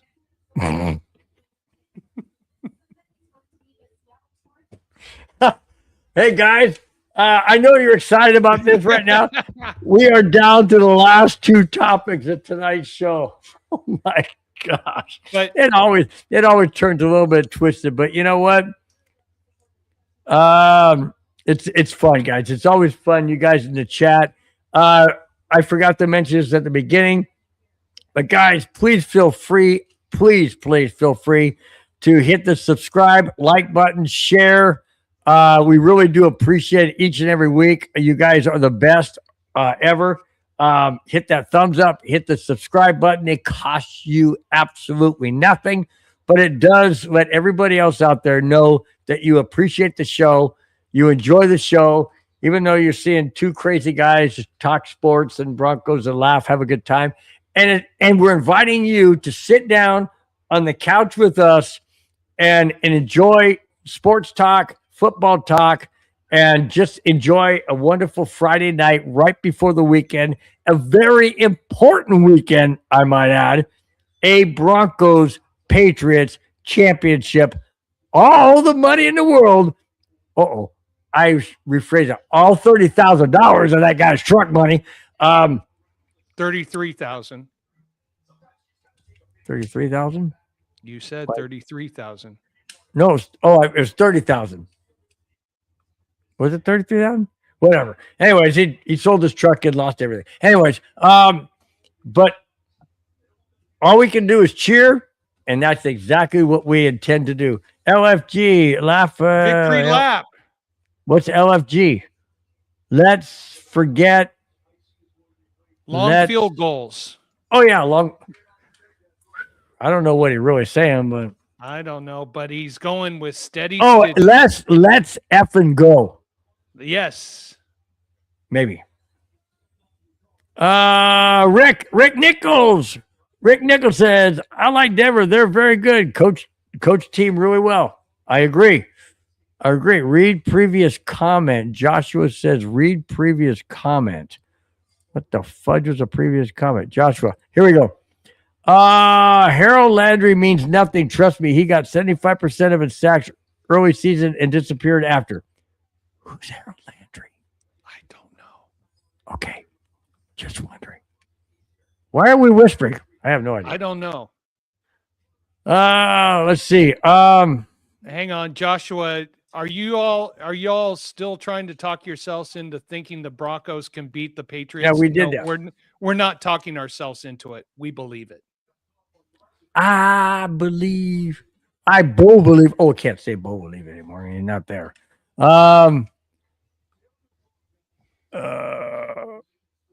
Patriots have a rookie kicker. Well, hey, there's a lot of rookie kickers out there that are doing well. So, but it's going to be cold. It's going to be in the 20s. There's going to be wind. I mean, that affects both people. I'm not saying the Patriots haven't played in cold. Oh, heaven forbid. They've always played cold. Look at last week.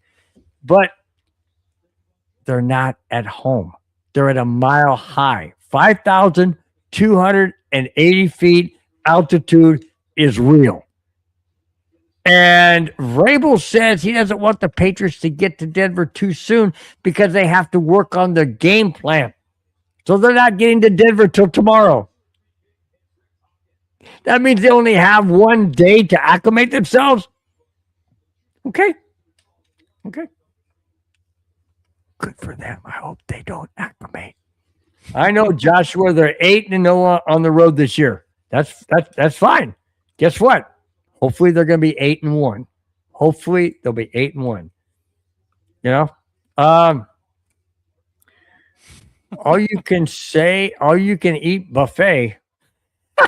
Victor, that says all you can eat buffet at the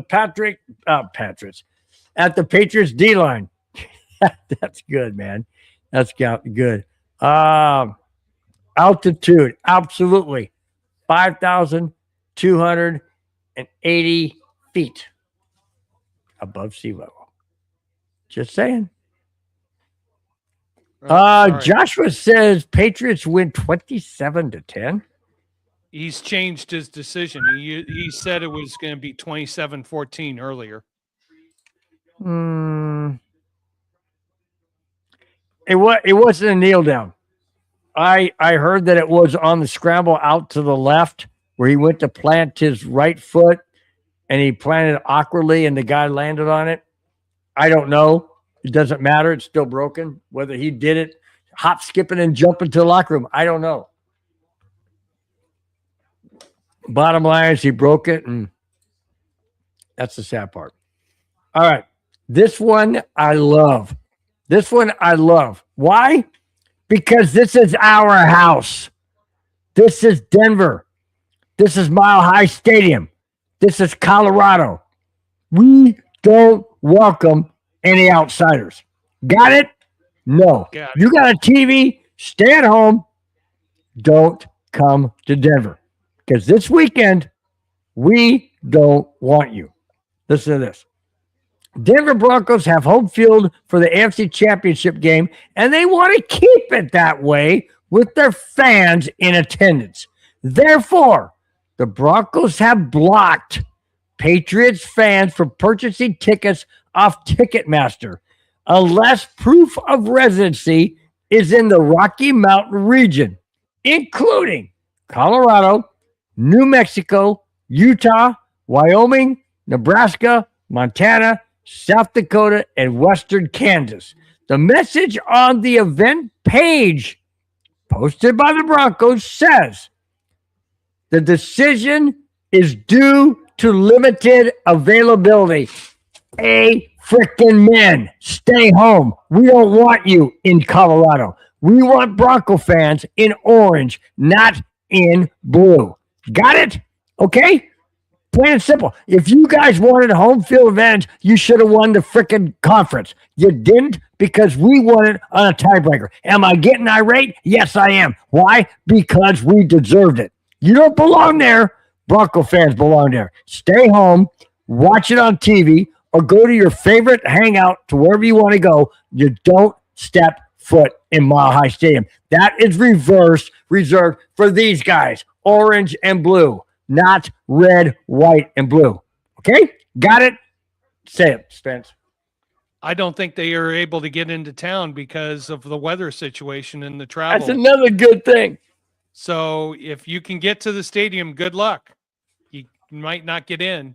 So, but am I wrong? Am I wrong for wanting to support our fans to show up and not have opposing fans there? We've seen Steeler fans in years past during the regular season come to Mile High and take over. I don't want to see that. No, I don't want to see that. This is Mile High country. This is Denver Stadium. This is our house. Stay out. Amen to that. By the way, I saw this post and I was dying of laughter. I'm going to let you read the name and see if you can recognize it. Hasbara Learning School. Hasbara Learning School. Huh? Do you know about the situation in Minnesota right now with all the fraud? Remember what one of the daycares was named? The Lurie Center. Oh, the Learning Center, yeah. Stiddy is our best defense, best friend. New England turning to dust. Well, we will see. They might probably turn to snow. It's more like a boy. They are getting the upper mid. Did you see the text that Madunga sent us? Minus 11 degrees. Yes, and a wind chill factor of minus 27. Where he is, right? Right. Dang, Western Nebraska. Holy cow, man. Wow. It was in the upper 60s here in Santa Clarita today. Yeah. I know. Yeah. Jack Canna, what is up? Oh, Jack's here. Yes. The Dylan Spence. Cheers, brothers. What's up, my brother? My brother from another mother. I think. Maybe not. Let's see. Mega Sam says I'll be at home, and followed up by Bert Montoya says and sitting by the oxygen. Thanks. Well done, Bert. Well done. That was good, dude. Oh man, that's great. That was so funny, dude. You guys are great. You guys have really been fun tonight. Well, you're fun every night, but man, you're really in rare form tonight. Oh, here, Charles. Welcome to the program, Charles Evans. You're going to need the 12th man on Sunday. Oh, yeah. Both teams are going to need him. Oh, yeah. No, we don't want the Patriots to have their 12th man. That's the fans. He's not. What is wrong with you? They're going to need him. They're not getting into the stadium. Wow. Oh, yeah, but you scared me when you said that.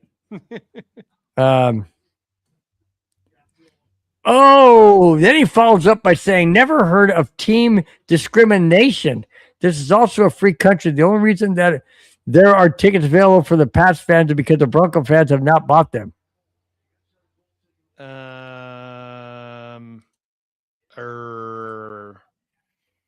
Bronco. It is a free country, but it's also when you own a business, you have the right to refuse service to anyone. We have that at the golf course where I work. The big old sign right there in the pro shop. We refuse the right to serve anyone. Try saying that again. We refuse.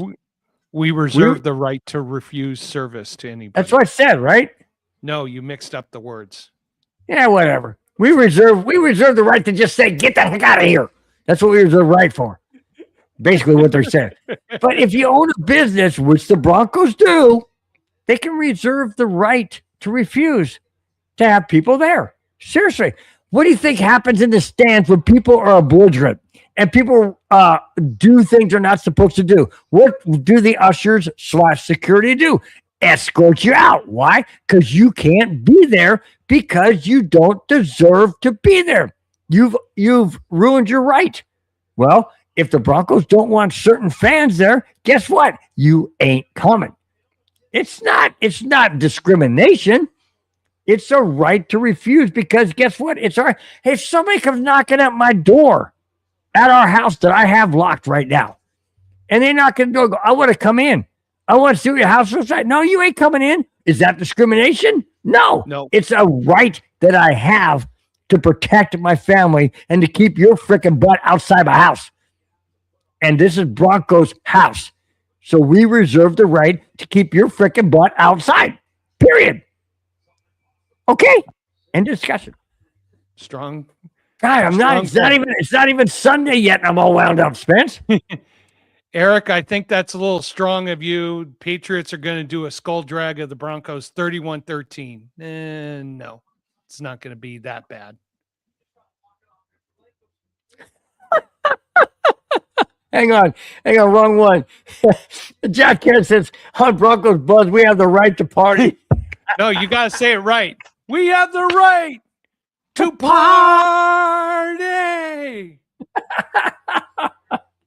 Oh, my gosh. Are we having fun tonight, Spence, or what? Always.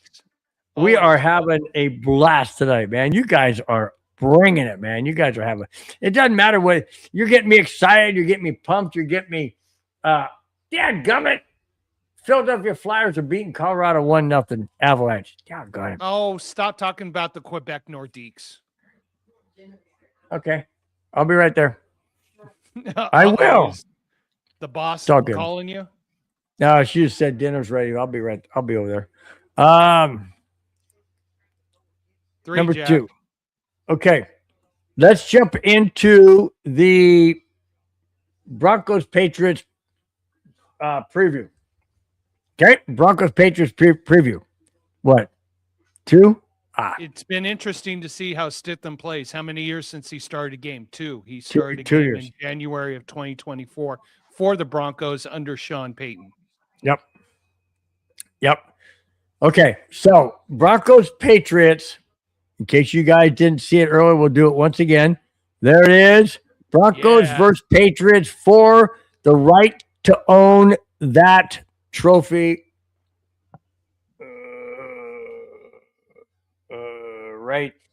Well, right there, down there between them. The right to own that trophy. So, or right to go to play for that trophy, I should say. Okay. Broncos Patriots at Denver. Spence, who? And okay, let me put it this way. I feel. Let me throw mine out there first. I feel that the Broncos, the 3 ways, 3 things, 3 keys to the game, I should say. for the Broncos to win this game. Stidham has to just manage the game. Just manage the game. Don't try and be Bo Nix. Don't try and do more than you're capable of doing. Don't try and push the envelope. In other words, don't throw the double coverage. Don't try and throw passes. A receiver's not open. Throw the ball away. Live to play another day. Okay? Second point, defense. Defense has to play against the Patriots like they played against the Buffalo Bills.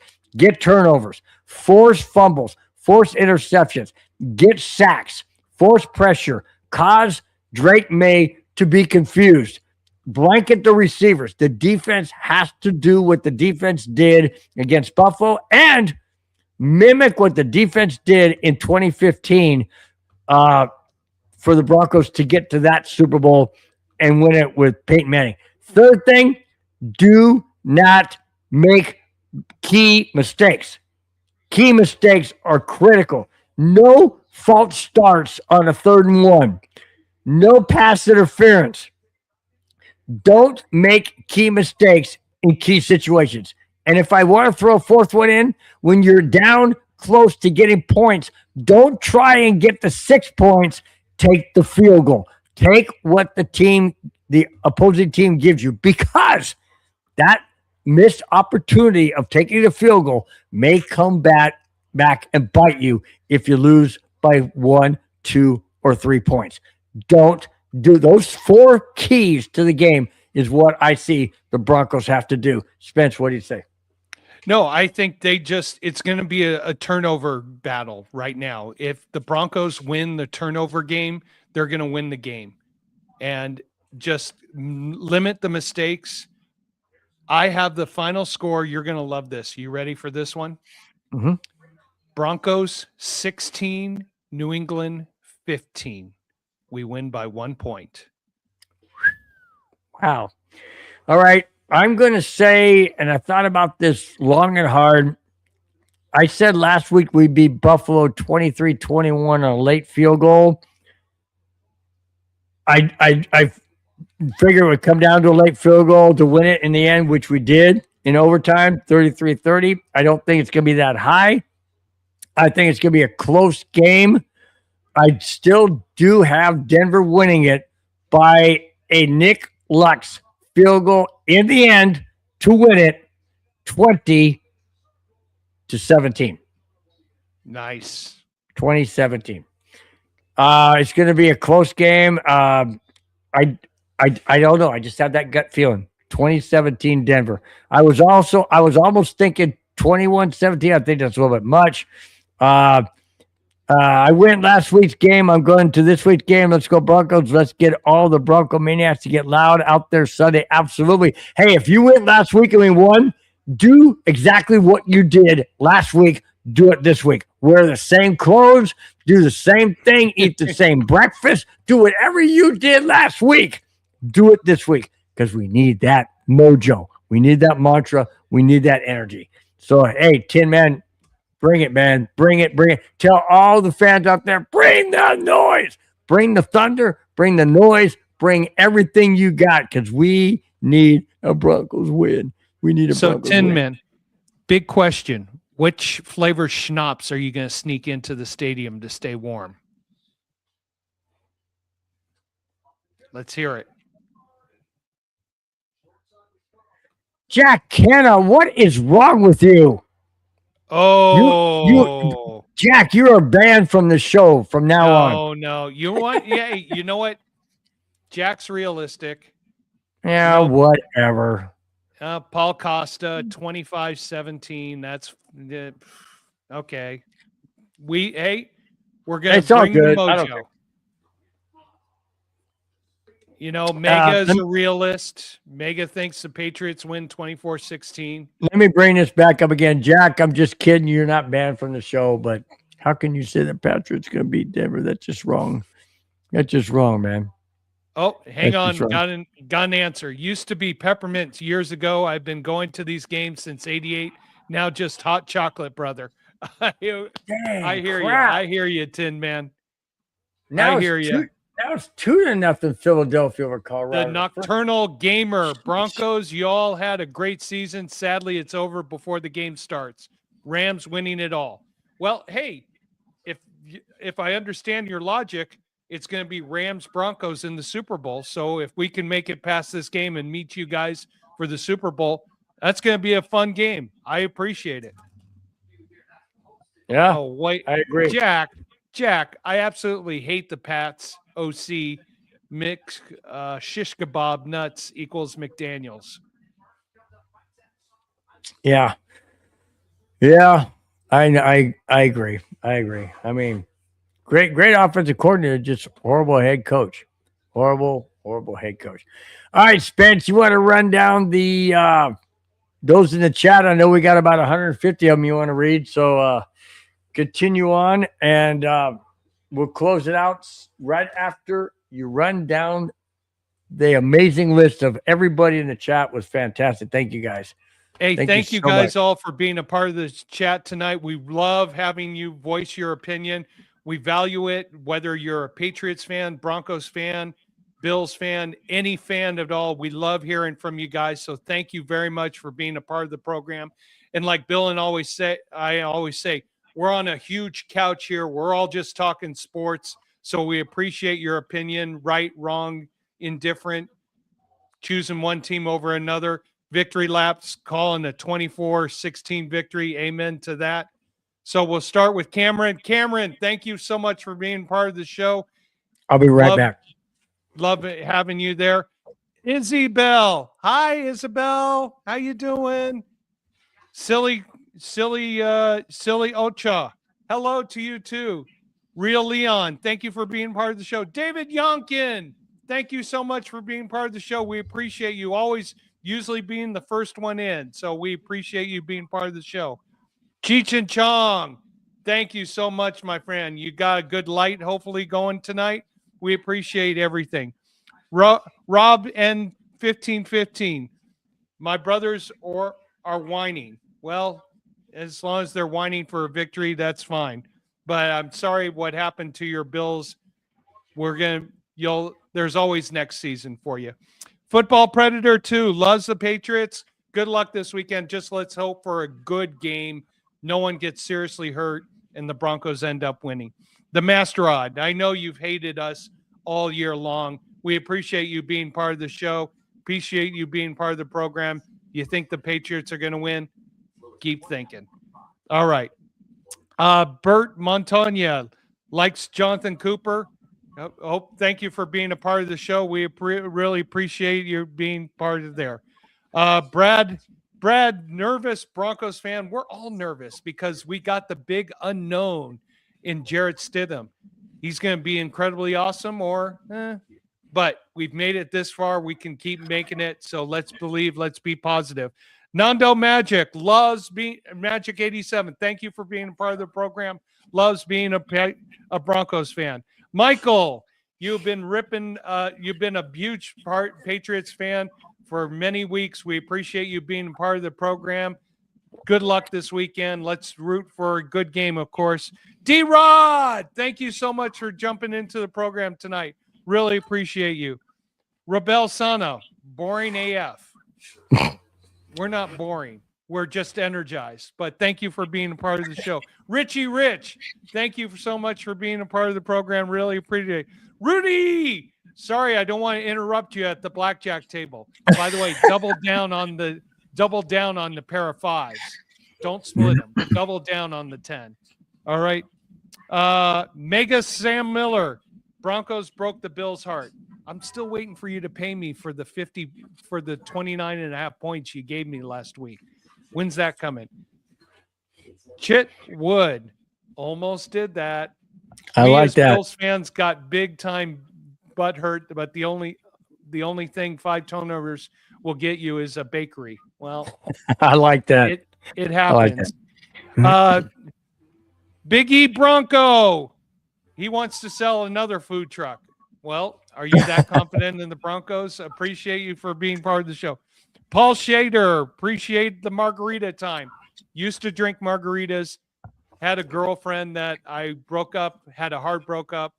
went and had 9 Cadillac margaritas. I'm still standing after that. But appreciate the margarita time. Hope you're having a good.